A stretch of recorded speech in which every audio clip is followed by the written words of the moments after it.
वो दोनों ज़ॉम्बीज़ जंगल में से जाते हैं शहर की ओर। शहर में आने के बाद वो एक के बाद एक को काटने लगते हैं।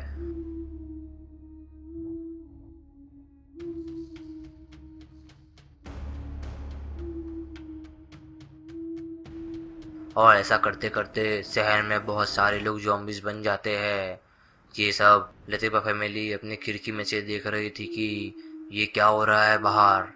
तभी मोनू बोलता है कि अरे मम्मा, बाहर की जानिब देखिए, बाहर कोई इंसान नहीं है, सब लोग एक मॉन्स्टर के जैसे बन गए हैं, लगता है ये सब ज़ॉम्बीज़ है। मम्मा को ये बात पर यकीन नहीं होता। मम्मा बोलती है कि ये सब तुम्हारे कार्टून देखने की वजह से हुआ है, अब से तुम टीवी देखना बंद कर देना। नहीं मम्मा, मैं सच बोल रहा हूँ, आप जरा आके यहाँ पे देखिए। और फिर दादाजी खिड़की पर आके देखते हैं और फिर दादाजी बोलते हैं कि अरे जल्दी से मैंडी को कॉल लगाओ।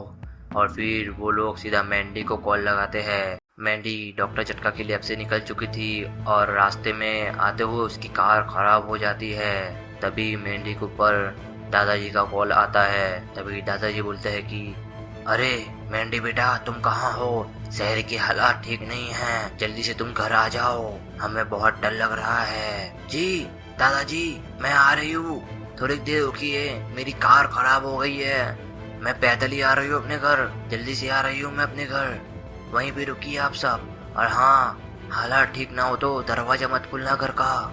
ये सब जैक द किलर देख रहा था। अरे वाह, आज तो शिकार अकेले में ही मिल गया।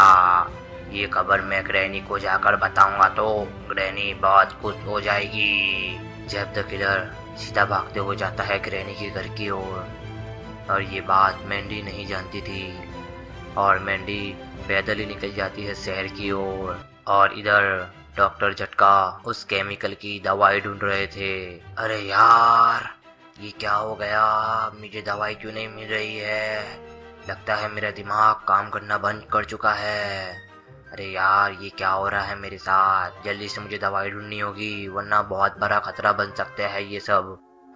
और इधर मैंडी शहर की ओर पहुंचने लगती है। तभी उसका सामना जॉम्बिस से हो जाता है क्योंकि शहर में बहुत सारे जॉम्बिस थे और मैंडी और जॉम्बिस के बीच में फाइट होती है।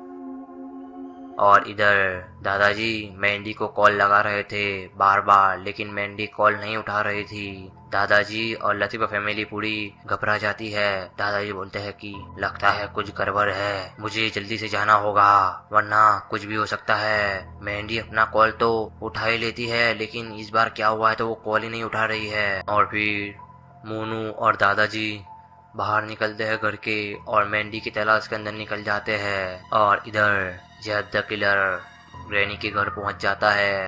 अरे ग्रैनी, मैं बहुत ही बढ़िया खबर लेकर आया हूँ। अरे जल्दी बताओ जब द किलर, क्या खबर है तुम्हारे पास? और फिर जब द किलर बोलता है कि हमारा शिकार मैंडी अकेले में ही जा रही है जंगल के रास्ते शहर की ओर। और ये बात सुनकर ग्रैनी बहुत खुश हो जाती है और ग्रैनी और जेब द किलर और ग्रैंडपा वो लोग निकल पड़ते हैं मैंडी को मारने के लिए।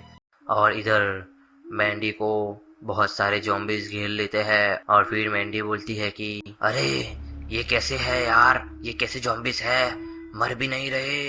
अरे अब मैं क्या करूँगी, मुझे यहाँ से भागना होगा। और फिर मैंडी भागने के लिए रास्ता ढूंढती है तो उसे रास्ता नहीं मिलता और दो तीन ज़ॉम्बीज़ आके उसे काट लेते हैं।